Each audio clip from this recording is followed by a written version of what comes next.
Welcome to International Trade Minute, Quick Fire Trade News, the essential podcast for today's trade professionals, presented to you by Rydell Law Firm. If you're a seasoned practitioner, this is where you'll find your weekly distilled briefing on the pulse of international commerce and regulation. We bring you the latest legal and trade news, distilled into straightforward, bite-sized updates for busy trade professionals. Sponsored by Rydell Law Firm, this podcast is crafted by expert trade attorneys to keep you ahead of the curve with concise, actionable insights. Perfect for your morning commute or coffee break. Stay informed without the fluff.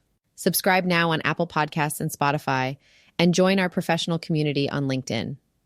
Today, we are exploring the latest developments in international trade law, covering pivotal updates like CBP's classification of digital doorbell cameras as TV cameras, a DHS OIG report on the gaps in oversight of fines and penalties, and RTX facing a record-breaking penalty for unauthorized exports.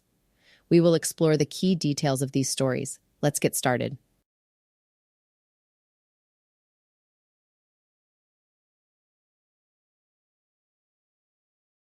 First up, the U.S. Customs and Border Protection, CBP, has recently issued 3 crucial rulings that classify digital doorbell security cameras under the Harmonized Tariff Schedule heading for television cameras.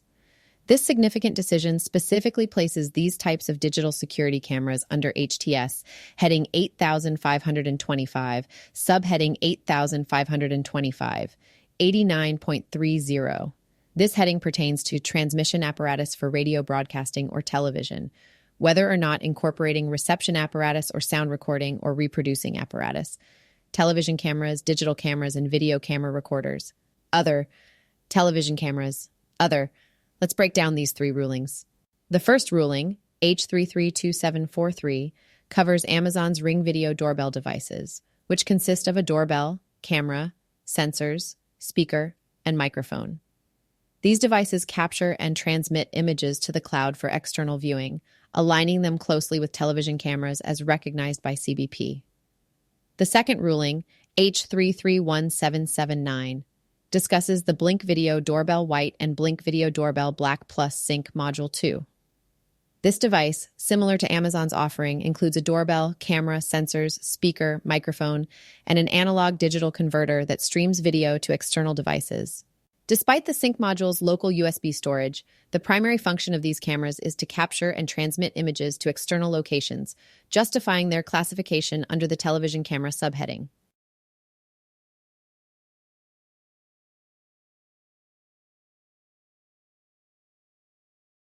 Finally, the third ruling, H324237, addresses the Floodlight Camera Wired Plus, which features motion-activated 1080p high-definition video, LED floodlights, a 110 decibel siren alarm, and a built-in microphone.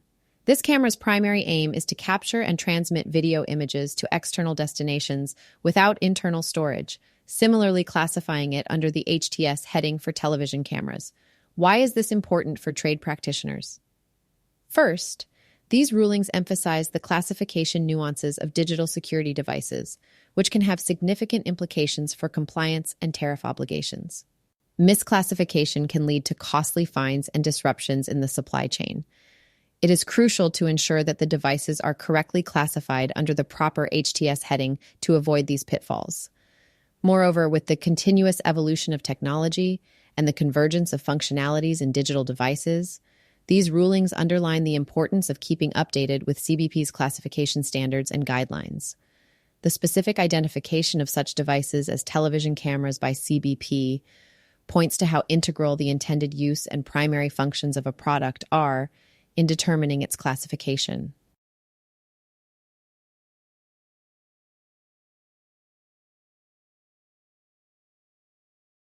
Trade practitioners should, therefore, review these rulings meticulously and align their compliance procedures accordingly. Continual education and awareness of CBP's classification decisions will help in maintaining adherence to trade regulations, avoiding unnecessary penalties, and ensuring seamless international trade operations. In summary, the CBP's recent rulings on classifying doorbell cameras as television cameras is a notable update in the realm of international trade compliance. It's a clear reminder of the importance of precise classification in adherence to proper tariff schedules, which can significantly impact the operational and financial aspects of trade practices.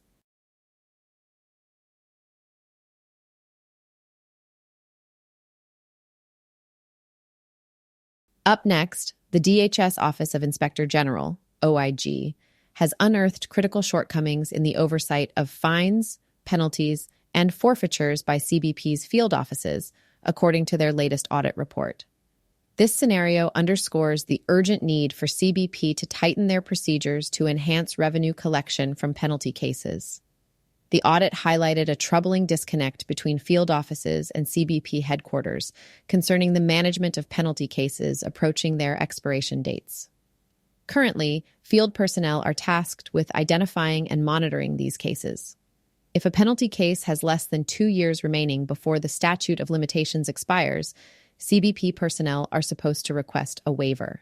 However, the prevailing guidelines don't mandate field personnel to log this information into the Seized Assets and Case Tracking System, or CCATS. This oversight creates a gap that can result in lost revenue.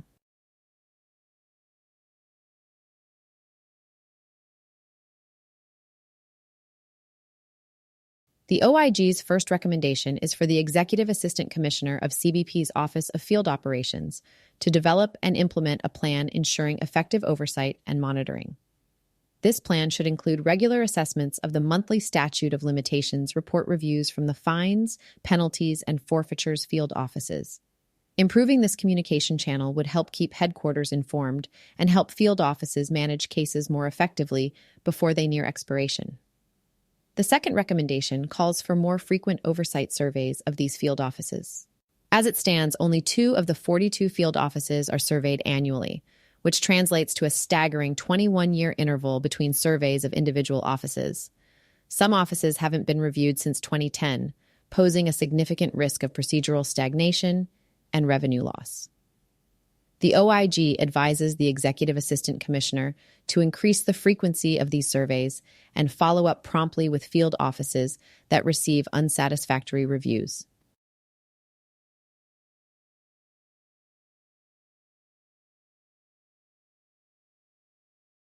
The OIG highlighted that without regular surveys, CBP cannot ensure that its field offices are compliant with established penalty case process standards. By implementing these recommendations, CBP can significantly improve its oversight and penalty collection effectiveness. The audit also found that determining lost revenue was impractical due to the intricate and long timelines of penalty cases, often extending over a decade, especially when litigation is involved. Reviewing extensive CCATS documentation over such periods requires substantial legal expertise and time, factors the OIG acknowledged in its report. CBP has agreed with these recommendations and is set to act by December 31st. Improvements will include issuing new policy guidance to the field offices for better oversight of statute of limitations reports and updating the Seized Asset Management and Enforcement Procedures Handbook. Furthermore, CBP plans to increase the number of oversight surveys and establish clear expectations and follow-up actions required by the ports, field offices, and CBP's fines, penalties, and forfeitures division.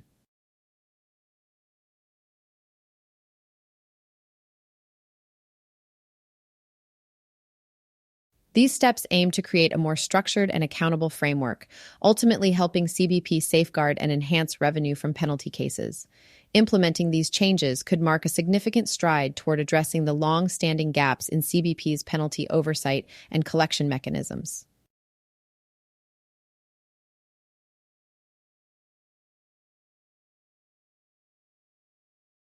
Moving on to our next story, RTX Corp will pay a record $200 million penalty for export control violations, marking the largest standalone export penalty ever assessed by the U.S. State Department. The penalty, which RTX voluntarily disclosed, stems from 750 violations, many tied to issues from an aerospace firm it acquired in 2018. Most of the violations involved export control classification errors and unauthorized hand carries of controlled defense data to countries like China, Russia, Iran, and Lebanon. Additionally, RTX breached the terms of licenses issued by the State Department's Directorate of Defense Trade Controls. As a result of these infractions, RTX has agreed to strict compliance measures. Under the consent agreement released on August 30th, RTX must pay $34 million to DDTC within 10 days, another $33 million within 1 year, and a further $33 million within 2 years. Importantly, $100 million will be directed toward enhancing RTX's compliance procedures.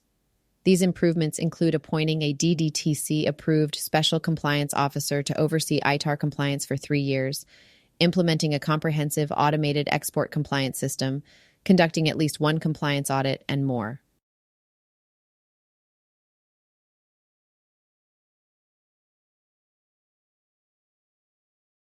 DDTC emphasized that the penalty reflects the systemic compliance weaknesses at Rockwell Collins, the firm acquired by RTX.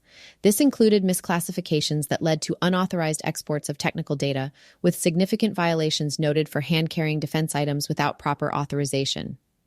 For instance, RTX submitted 113 voluntary disclosures for activities from August 2017 to September 2023, which included numerous instances of illegal defense exports to over 30 countries, including China. One egregious example involved ITAR-controlled data being exported to Chinese employees, leading to the manufacture of thousands of defense items in China. These were later integrated into U.S. military platforms. Such violations continued despite RTX's corrective measures, underscoring the depth of the compliance failures. Additionally, unauthorized exports to prescribed destinations such as Russia and Iran were noted. For example, an RTX employee took a company-issued laptop containing ITAR-controlled data to Russia and Iran without requisite licenses. These violations not only breached regulations, but also posed national security risks, as revealed by subsequent alerts and reviews.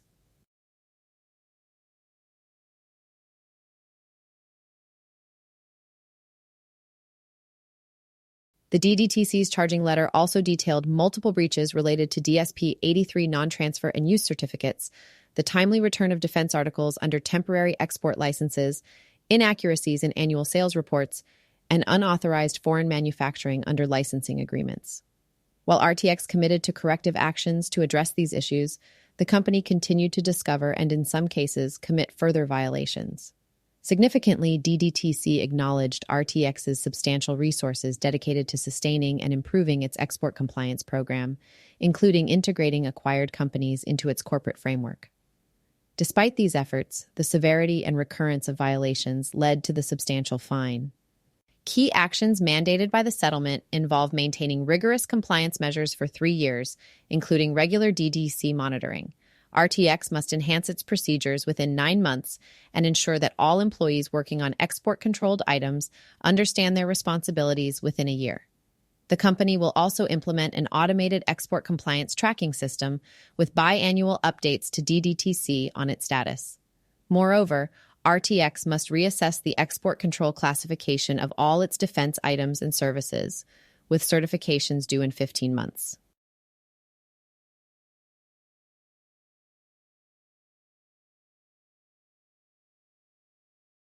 RTX will also undergo at least 1 external audit of its compliance program, with reports submitted to DDTC. Additional audits may be required based on initial findings. Notably, while the settlement avoided RTX's debarment from defense trade, failure to comply with its terms could lead to such sanctions. This case highlights the critical importance of robust compliance programs and the severe repercussions of misclassifications and unauthorized exports. It serves as a cautionary tale for all trade practitioners to maintain vigilance and adherence to export control regulations, ensuring that even historical errors are rectified to prevent future infractions.